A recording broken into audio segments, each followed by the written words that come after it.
Kamusta na po mga kaibigan? Update lamang po tayo sa lagay ng ating panahon ngayong hapon po ito ng Huwebes, May 9, 2024. Pero bago natin yan ipagpatuloy, pa-like and subscribe po kaibigan kung di ka pa nakasubscribe, and pahit na rin po ng notification bell. Maraming salamat po. Ngayong hapon ng Huwebes mga kaibigan, ang lagay po ng ating panahon ay meron po tayong binabantayan pa rin ngayon na easterlies po, or yung mainit na hangin na nanggagaling po sa karagatang Pasipiko.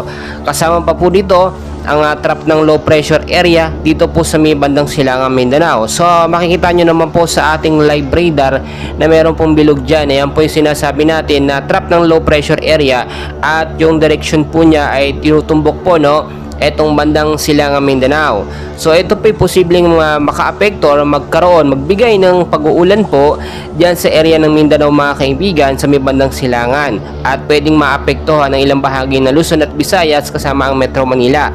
So unahin muna natin yung naitala pong heat index ngayong umaga po, tanghali at ngayong hapon sa Metro Manila, kasama na po ang ilang bahagi ng ating bansa. Yung heat index po ay pumalo ngayon sa 36 degrees Celsius. Yan po yung hangin mga kaibigan, at sa ilang bahagi po ay pumalo naman from 35 to 40 degrees Celsius. Medyo mainit pa rin po yan at maalinsangan po kapag nakakaranas ng biglang pag-uulan. Kaya nga po, mas maganda yung pag-uulan po ay nagtutuloy-tuloy, hindi po yung isang bugso lamang, dahil po ang isang bugsong malakas sa pag-uulan ay lalo po nagbibigay ng pag-init sa ating panahon, dahil nga po nag-evaporate yung init po dahil galing sa baba o sa lupa. Yun po yung nagsisilbing lalo nagpapainit sa atin.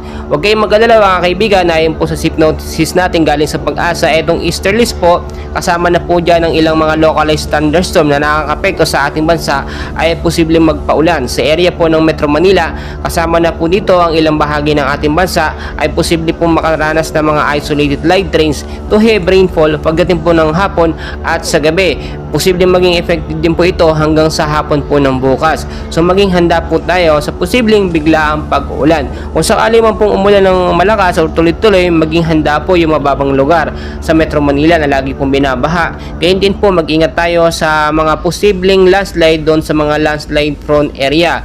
Ayon sa Pag-asa mga kaibigan, etong buwan po, kalahati po ng buwan ng Mayo, posibleng yan na lang po yung huling init or makakaranas tayo ng init, pero pababa na po ng pababa. Kalagitnaan naman po ng Mayo, bago po matapos, ay posible po tayong makaranas ng isang bagyo, or LPA ngayong buwan ng Mayo. Ang unang bagyo po na posibleng pumasok sa ating bansa ay si Bagyong Aghon po. Inaasahan pong posibleng malakas ito, inaasahan din posibleng mahina. So maging handa tayo, dahil madalas po ang kauna-unahang bagyo na pumapasok sa ating bansa, madalas po ito ay malakas talaga or nakakapagbigay ng malaking epekto sa ating bansa. Ang hinihiling lamang po ng ating mga kababayan ay yung tamang pag-uulan lamang po. Huwag naman po sana super typhoon or mga malalakas na bagyo.